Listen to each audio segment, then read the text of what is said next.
Hello guys, welcome to my YouTube channel. So ఇవాళ అయితే మనం చేపల పులుసు సండే స్పెషల్గా చేసేసుకుందాం. సో దానికి ఏం చేయాలంటే ముందుగా బాండీలో జీలకర్ర, ధనియాలు, నువ్వులు దూరగా వేయించి పెట్టుకోవాలి. ఆ తర్వాత అవన్నీ వేయించుకున్న తర్వాత అదే బాండీలో ఆయిల్ వేసుకొని, కొంచెం ఆయిల్ ఎక్కువే పడుతుంది ఫిష్ కర్రీ కదా. సో దాంట్లో 3-4 ఉల్లిపాయలు కట్ చేసి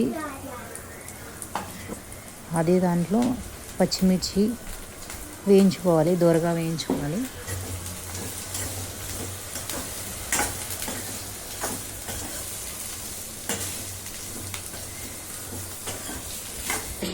అలా గోల్డెన్ బ్రౌన్ కలర్ వచ్చేంత వరకు దాన్ని వేయించుకోవాలి. మరలా చింతపండుని నానబెట్టుకోవాలి. చింతపండు పులుపు బాగానే పడుతుంది.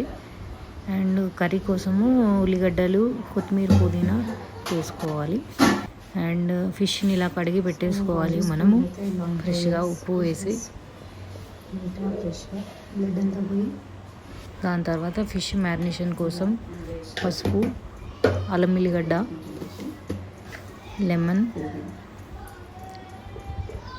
కారం, కొంచెం ఫిష్ మసాలా కూడా వేసి మ్యారినేట్ చేసి బాగా కలుపుకోవాలి. ఫిష్ని ఎక్కువగా కలపకూడదు, ఎందుకంటే అది పులుసులో వేసినప్పుడు తిరిగిపోతుంది కాబట్టి.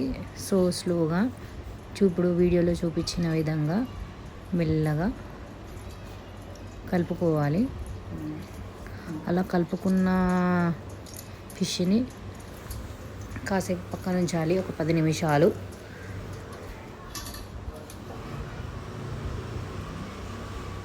అండ్ ఆయిల్ కూడా లాస్ట్లో యాడ్ చేసుకొని చూపించిన విధంగా అయితే ముక్కలకి పట్టేలాగా, మసాలా అంతా ముక్కలకు పట్టేలాగా కలుపుకోవాలి.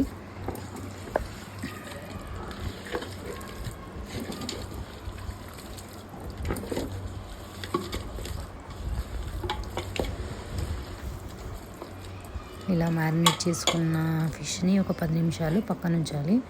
సో ముందుగా ఫ్రై చేసి పెట్టుకున్న జీలకర్ర, ధనియాలని మిక్సీలో పెట్టి పౌడర్ చేసుకోవాలి. అదే పౌడర్లో వేయించి పెట్టుకున్న పచ్చిమిర్చి, ఉల్లిపాయలు, ఇంకా దాంట్లో కొన్ని ఎల్లిపాయల రెమ్మలు కూడా యాడ్ చేసి మిక్సీ పట్టేసుకోవాలి. మొత్తము కొంచెం పేస్ట్ వచ్చేలాగా చేసుకోవాలి.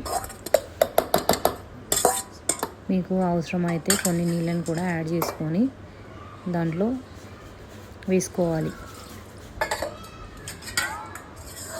వేసుకొని ఒక స్మూత్ పేస్ట్ లాగా రెడీ చేసి పెట్టుకోవాలి. అది పక్కన ఉంచాలి. చూపించిన విధంగా ఇలా పేస్ట్ వైట్ మంచిగా పేస్ట్ వచ్చేదాకా చేసుకోవాలి. నెక్స్ట్ బండి పెట్టుకొని కర్రీ ప్రాసెస్ చూసిద్దాం.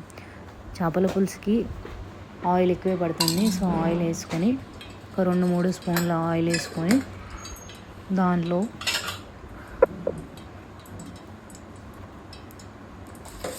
మూడు పచ్చిమిర్చి, 3 ఉల్లిపాయలు,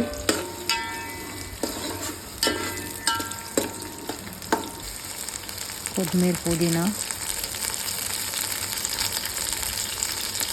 వేసి వేయించుకోవాలి, దూరగా వేయించుకోవాలి. అలా దూరగా వేయించుకున్న దాంట్లో కొద్దిగా 2 స్పూన్ల పసుపు, 2 స్పూన్ల జింజర్ గార్లిక్ పేస్ట్ వేసుకొని పచ్చివాసన పోయేంత వరకు వేయించుకోవాలి.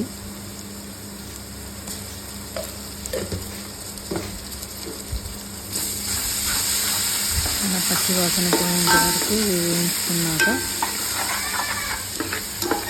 మనము ఇప్పుడు మిక్సీలో పట్టుకున్న పీస్ని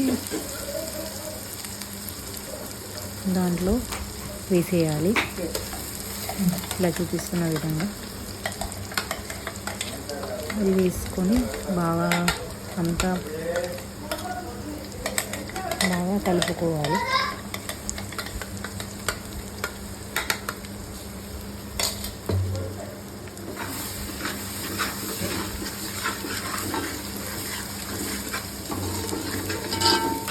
మధ్యాహ్నం పోయిన తర్వాత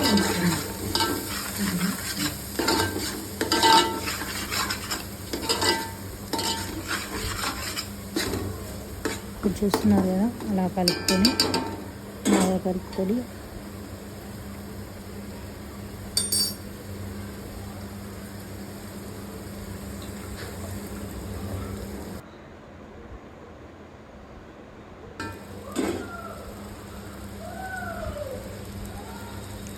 ఇప్పుడు అది మగ్గుతుండగా సరిపడంత ఉప్పు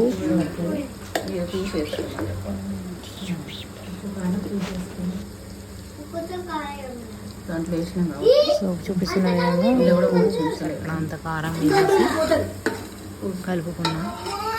ఇప్పుడు మనము అంత చింతపండు పులుసు, నానబెట్టిన చింతపండు పులుసుని గుజ్జు అంతా తీసేసి ఈ పులుసు దాంట్లో వేసేసేయాలి.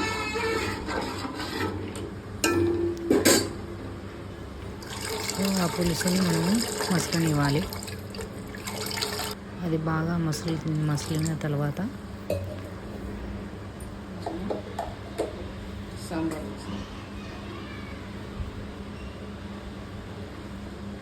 దాంట్లో కొంచెం సాంబార్ మసాలా, కొంచెం ఫిష్ మసాలా అండ్ మర్చిపోకుండా జీలకర్ర మెంతుల పొడి అయితే మనము వేసుకోవాలి. అవన్నీ వేసుకున్న తర్వాత దానిని మసలనిచ్చి అలాగే పెట్టేసేయాలి.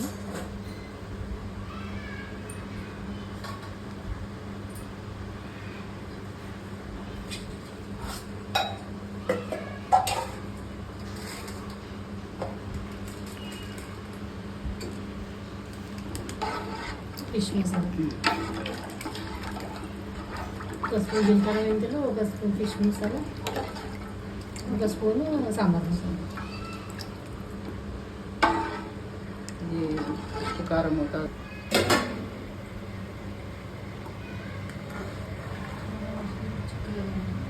సో ఇలా మసులుతున్న వాటిలో ముందుగా మ్యారినేట్ చేసి పెట్టుకున్న ఫిష్ ముక్కల్ని దాంట్లో వేసేసేయాలి.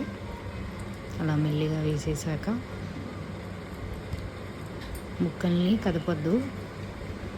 ముక్కల్ని స్పూన్తో కదిపితే ముక్కలు విరిగిపోతాయి. సో మెల్లగా ఆ ముక్కల్ని దాంట్లో వేసుకొని ఇలా చూపించిన విధంగా మెల్లగా కలుపుకొని ముక్కల్ని కలపకుండా ఒక 10 నిమిషాల పాటు మూత పెట్టి ఉడికించాలి. ఎక్కువగా కూడా ఉడికించకూడదు. సో ఎంతో రుచికరమైన ఫిష్ కర్రీ రెడీ. టేస్ట్ చేసేద్దామా?